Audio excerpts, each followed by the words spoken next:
They could do a 6-episode backstory on this alone. As a matter of fact, they should have not even done any of the other bottle episodes and just did 6 episodes of Negan. That would have been way better. What's up, guys? It's the Bad Medicine Podcast with Diamond Dave Damone and Mason Quinn. We are here to review the latest episode of The Walking Dead. Here's Negan. This episode here is not only the best of the 6 that they just released. In my personal opinion, I do think this is one of the best episodes The Walking Dead has put out since day one. Wow, that's a bold statement. I don't know if I can go that far. I definitely put it in the top 8 of mine. It's definitely in the top 8. I'd have to go back and look. Like we were talking about, season 2 has like 3 of my favorite episodes. So, hey, drop a comment down below. Let us know what you guys think. Obviously, everybody's going to rank this one number 1 in terms of the bottle episodes. Where do you rank it in the overall Walking Dead universe? We want to hear it from you. In this episode, it is a backstory on Negan, and we also get a glimpse of why he is the way he is. He is selfish, but he is also loyal. So I feel like all that guilt that he keeps now, maybe with that burning of the bat, it might have set him free a little bit. Even though he was cheating on his wife, that's why I'm coming in with the selfishness. Yep. He was selfish, but he was freaking loyal to the end. Yep, and he has a lot of that. I mean, he's reckless and impulsive, but yet he does plan things out. You know, like we saw with our heroes when they cut off all the roads, funneled them into where they had to go. He does plan things out, so he's very much 2 sides of the same coin, and he's kind of the far end of the spectrum. If he could just get it in the middle, he'd probably be golden. In the beginning with Maggie walking Herschel, Maggie peeks over to Negan, and Negan, he definitely is not Negan-ish here. He's probably having what seems like thoughts of like, man, I killed this kid's dad. Maggie's giving him the eye. How is this going to work with Negan in the community? I mean, Negan did him a solid. He took out the Whisperers, and they didn't have a chance to do it themselves. So, you know, they kind of owe him. And let's be honest, it's been a while since Negan killed Glenn. And like I said, Rick and his group of merry men went out and killed a bunch of saviors at the satellite buildings just because the people at Hilltop asked them to. See Carol and Negan, which I think is actually cool to watch on screen, those two. I feel like they have I like how they work together. Yeah, I like their chemistry, and everything that they do makes sense for the most part. So we see Carol take Negan to this cabin and trying to get him away in a friendly way, even though it wasn't exactly what she promised, to get Negan away from Maggie. When Negan is talking to himself, he gets a little pissed because it's like he doesn't want to be back to himself there because he threw that glass at the chair. Kind of like, what have I become? Look, you know, I'm here living in this cabin and they gave me a rabbit. We jump into a flashback of Negan being caught, what seemed to be a couple bikers. What was your thoughts when you saw him caught and he kind of was not giving in? But he pretty much gave in right away, like, okay, look, I tried. But he seemed like he held out. They went and checked out his story. Turned out not to be true. They come back. They're like, all right, man, what's the deal? Where's this stuff really at?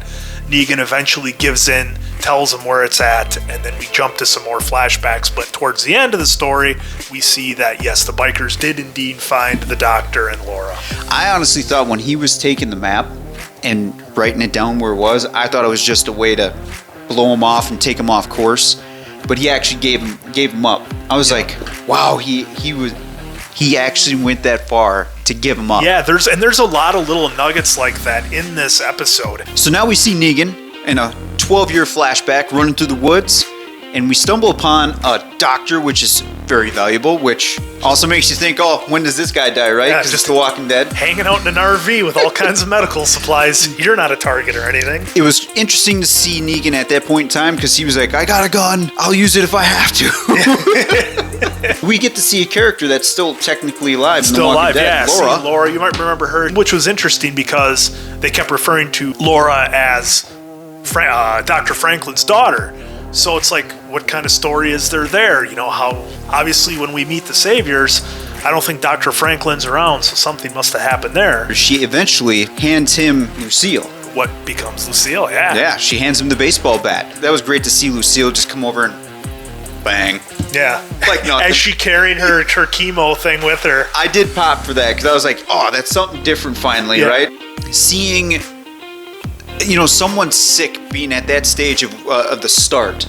Yeah. Because we didn't get that right away. No, we didn't. And I think whenever people kind of imagine themselves in this situation, you always think, oh, I'm going to be completely healthy and ready to go. I'm going to have everything I need. I mean, in the apocalypse, something as simple as, I kind of tweaked my knee a little bit. Oh, now you can't walk as well. Now you can't run as well. We saw that with Daryl when his ankle was tweaked a little bit of difference that made. So yeah, to have somebody start in the apocalypse with cancer is definitely a game changer, and it's going to completely change any ideas you might have had or how you're going to play it. And they tried to isolate themselves the best they could, which was working out, to a point until they ran out of supplies, which is eventually going to happen.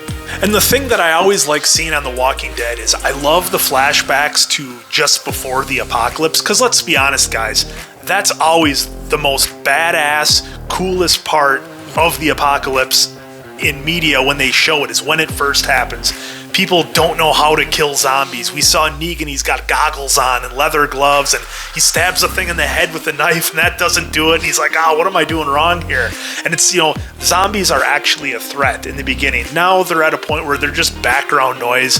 Daryl doesn't even care. He takes out like an army of like 10 of them, in the previous episode to get what he needed. Which would come natural though at it would 10 after years a while. in. It would, but as a viewer, it gets a little boring because you're like, oh, zombies, chop them down while I go to get the mail. The one thing I wanted to bring up, Diamond Dave, God, can we talk about that soundtrack? AC/DC, baby. It's like I wrote this episode. They're jamming AC/DC. Negan's talking about his motorcycle. He just got his brand new $600 jacket after being fired. I mean, this was just outstanding. Of Negan talking shit, and I like the callback that they did. You better have your shitting pants on. Yep. Talking to the teenager. That was outstanding. That was fantastic during the gaming. The $600 leather jacket that becomes Negan. We finally get to see the origin of that. And the other thing I liked was, hey, we need a nice family car. Ford Mustang, that's what we'll get. This guy's just all about just partying and living it up. But it was great. A V6, so, is what it is. Yeah, well, it's for her. Probably an automatic, too. Oh, go ahead and drop some hate, whatever. You've all seen it. And as he's driving home, things are a little quiet around the house. I was like, okay, well, obviously she's dead. And as he mentioned, there was only 3 treatments that needed to be done. I did not expect seeing the note on the door and then seeing what we saw with his wife. No, I was kind of surprised by that too. Not because I didn't think she'd be dead, but I didn't know it was going to be that way. Because everything seemed fine. She seemed to be all back on board with, all right, let's make a run at this, go get some medicine, we'll get through the 3 treatments, and then theoretically, I guess she's going to be healthy enough to travel after that, and then they can go on their way. So that really surprised me. She opted out, and that basically gave Negan permission to be who he needed to be in this world to survive, because he was still trying to hang on to who he used to be for her, to try to, give her comfort and something like that. But she's like, no, you need to be who you need to be. She was pushing him to go kill the walker outside that came around when the generator was on. So she knew what the score was. Negan just had to kind of get with the program, and she was trying to push him in that direction. The thing that I kind of popped for when she was on the phone talking to Jamie about Negan beating the guy up, she said, yeah, the asshole deserved it. That sounds like Negan talking right then and there. Mm-hmm. So you wonder how much of that rubbed off on Negan, and that's how he became who he was. And obviously, as we saw towards the end of the episode, he certainly did. He was cheating on his wife when this whole time that she was getting the doctor. And when he didn't know what was going on, he was always disappearing. He had to go to do the parole, and he's down in the basement playing video games. Just before she opted out, she told him that she knew, and then, of course, what a time to be told. Yeah. Like, all that time... And you're just holding it in for almost a year, where she just like, I knew, and then he's like, well, now I feel even more like shit because you're dying. Yeah, and I would still like to get a little bit more backstory on what motivated him to get that barbed wire around the bat. Dude, they could do a 6-episode backstory on this alone. As a matter of fact, they should have not even done any of the other bottle episodes and just did 6 episodes of Negan. That would have been way better, and probably would have been cheaper too. Not only does he get the barbed wire placed on the bat and has completed the transformation of, And he throws the jacket on. throws the jacket on, he has 100% completed the transformation of full Negan that we're used to, and now goes back to the bar. Yeah, he goes into that bar, and if you paid attention, they played the same music in the background for Negan's entire scene in the bar as they did in the earlier season when he had Rick's group cornered and Glenn gets the old "see you later." So that was really cool. It did give me a little bit of that same feeling I had watching that original episode, because I know you and I were talking about it, how they'll never be able to rebuild that level of adrenaline you had watching it. But it felt good to see the old Negan a little bit, to hear that same music, and when he's giving that guy the speech, it's just like, there he is. That's the guy. I do want to say, with this ending speech that he gave the dude, how great was that monologue for Jeffrey Dean Morgan, where he mentioned to the guy that he beat up, had the kid in his gym class that got him fired from his job, Yep. and that his wife had to start paying that dude's medical bills. Yep. That line hit pretty hard, I thought. Yeah, because that's a realistic situation, absolutely. I mean, that's what's going to happen. If you go and bash somebody's brains in today's world in a bar, you're going to get sued and you have to pay the medical bills and you're going to be done, man. So it was a very well done, realistic thing that I thought was fantastic and a great igniter for who Negan would become and what he always had inside him. Like he said, when he saw Red, he's like, yep, that's how it was. I saw Red and I just hammered this guy. What was your thoughts of Negan coming back to Alexandria, Carol saying, hey, she's gonna kill you if you stay? Carol also said, I just didn't want your death on my conscience. And Negan said, fair enough, with the Negan smile. And as he's walking off and smiling at Maggie, and Maggie just giving him the death stare, what was going through your head when you saw that smile and her?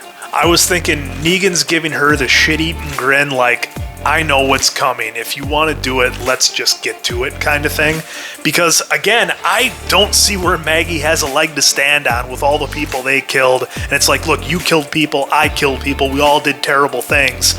Look who I've become and who I am now. I saved your entire community. Yeah, to me, I thought that smile was, if you're going to do it, I'm ready. Yeah, I think he came to peace with it. Yep, I think he came to peace with, if Maggie, you're going to kill me, go ahead and kill me. I know that I want more Negan. I'm almost positive that if you've seen this on AMC Plus, or when you watch it Sunday night when it comes on, I'm sure Twitter and the internet is just going to explode with, we want more Negan. And I'm almost wondering this episode if the writers are also hoping that it takes off an explosion of, we want more, give us more, so they can make a push. Because let's face it, Jeffrey Dean Morgan isn't getting any younger, folks. So if we're going to get some shit, we need it now.